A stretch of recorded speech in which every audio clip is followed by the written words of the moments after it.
강민아, 강민아 눈 좀 떠봐. Kali ini Minette akan membahas drama Korea yang berjudul The Judge from Hell. Tanpa berlama lagi, episode 13, mari kita review. Kang Bitna menemui si sulung di penjara, menawari kesepakatan untuk membunuh seperti Satan memerintahkan dirinya. Karena Kailun kini ada di tangannya dan sebagai balasan Kang Bitna akan melepaskan si sulung. Meski awalnya menolak, tapi itu adalah tawaran yang menggiurkan. Kini Justisia pun bimbang harus memilih apa, antara perintah Bael atau keinginan para manusia yang tersakiti. Dan ia pun mengumumkan jika persidangan ditiadakan ditunda selama 2 hari. Karena saksi kunci alias si bungsu ternyata telah diserang napi lain, untung saja kondisinya tak terlalu parah. Namun begitu, ia menolak untuk bersaksi karena rasa takut kehilangan nyawa menderanya. Tentu saja ini adalah ulah si sulung, siapa lagi atuh? Dan pun tak bisa apa-apa, ia hanya mempasrahkan segalanya atas keputusan yang akan si bungsu buat. Dan 2 hari pun berlalu, persidangan dilaksanakan kembali atas tuntutan menghilangkan nyawa ketua timnya Han Daeun. Para keluarga korban dari pembunuhan berantai J pun datang. Jaksa menuntut penjara seumur hidup. Si sulung mah lempeng dan tak merasa bersalah.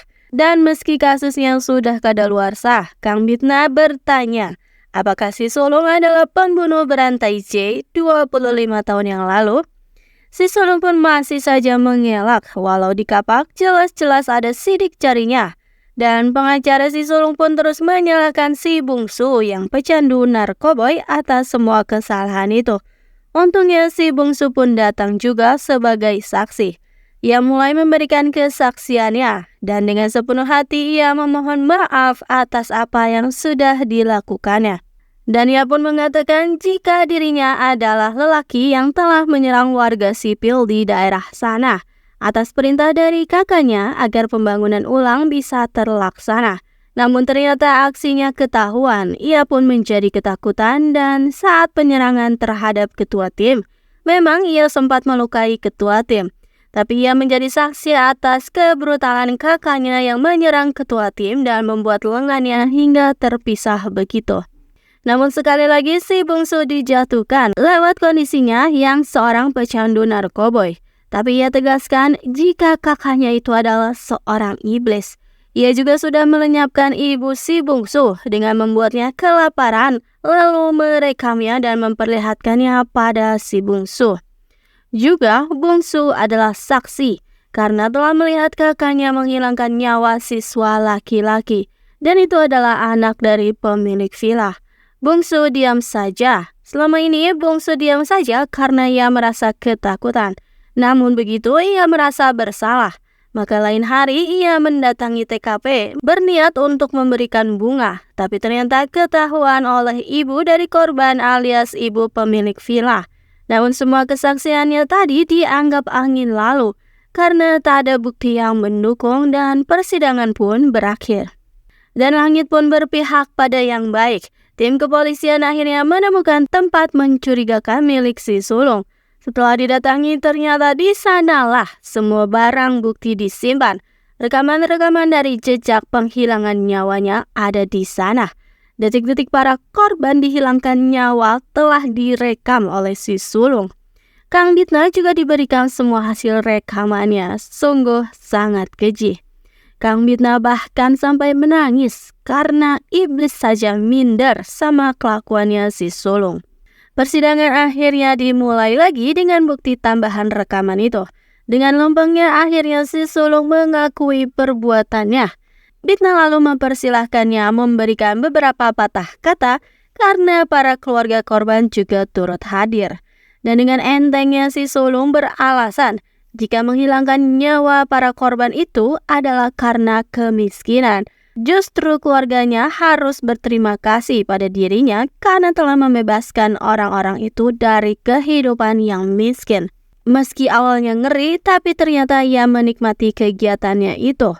Karena dirinya bagaikan Tuhan ketika orang-orang tak berdaya memohon untuk tak dihilangkan nyawa. Mendengar semua pernyataannya itu, sontak saja suasana menjadi gaduh. Dan kali ini Han Daun dihadirkan sebagai saksi, orang pertama yang telah menemukan TKP ketua timnya. Dengan berani, Han Daun pun memperkenalkan diri sebagai penyintas dari kasus itu juga.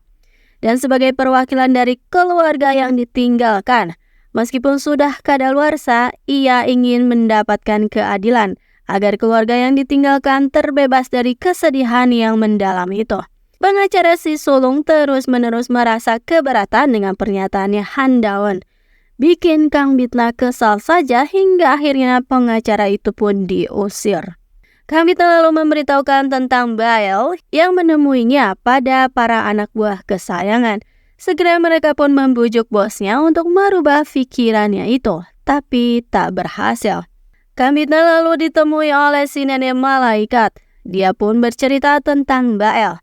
Nenek malaikat pun memberi saran, ya sudah, ikuti saja perintah Bael dan lakukan yang seperti biasa Justisia lakukan. Selanjutnya Kang Bitna menemui Han Daun, memintanya berjanji, apapun keputusan yang ia buat untuk Si Sulung, Han Daun tak akan membencinya. Dan sekarang waktu yang mendebarkan, sidang keputusan final pun digelar.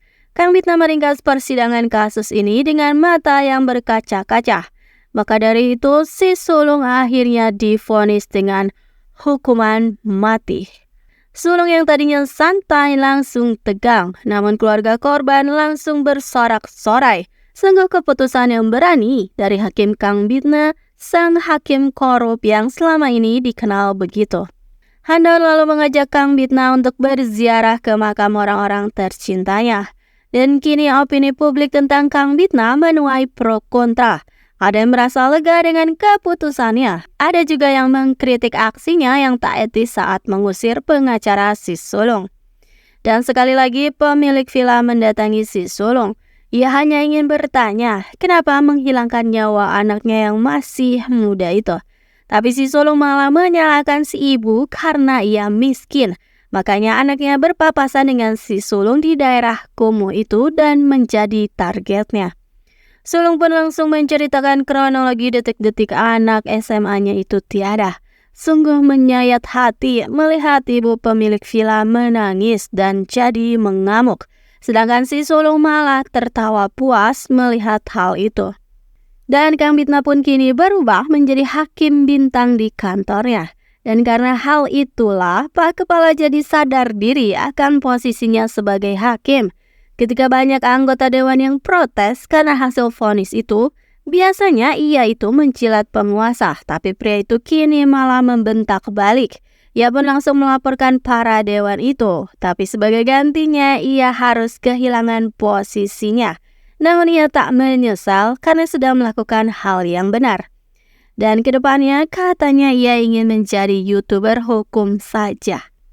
Dan untuk vonis si bungsu, ia dijatuhi hukuman penjara selama 15 tahun. Begitu melihat Kang Bitna, buru-buru si bungsu memberi sebuah pesan rahasia dan secari kertas juga memintanya untuk dibukakan brankas yang ada di rumah. Kang Bitna lalu mendatangi ibu pemilik villa, ternyata untuk menyampaikan pesan dari si bungsu. Yang berisi kado juga surat dari anaknya. Sungguh menyedihkan.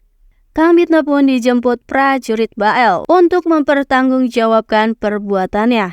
Namun Kang Bitna alias Justisia meminta waktu.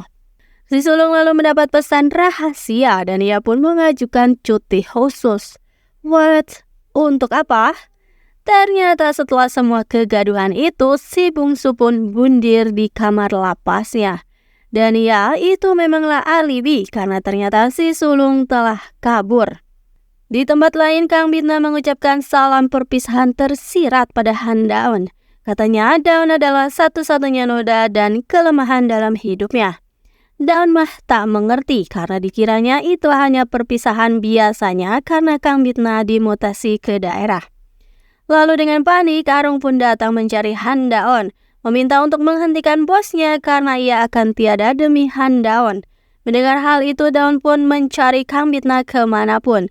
Sementara itu, Kang Bitna alias Justisia sudah siap menghadapi kematiannya. Ia pun ditusuk oleh prajurit Bael. Dan Handaun sudah menemukan tubuh Kang Bitna yang penuh cairan merah itu. Dan akhirnya Kang Bitna pun dinyatakan telah tewas. Episode 13 pun berakhir di situ.